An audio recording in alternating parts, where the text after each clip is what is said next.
Hello everyone, today we are going to learn basic Ibis Spine X tutorial how to clipping max. Okay, for example, I will create object in here. You can use brush tools, change into the black color.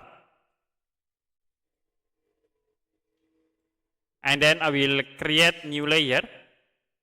I will create with blue color. Now if you want to clipping this blue color into max, you can go to layer again.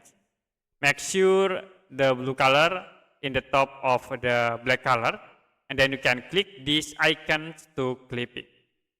So we clipping the object. I will add again new layer, and the next I will create with the red color in it.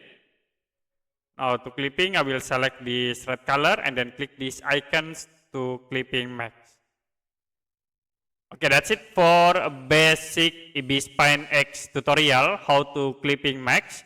If you have any question about tutorial, you can comment below this video.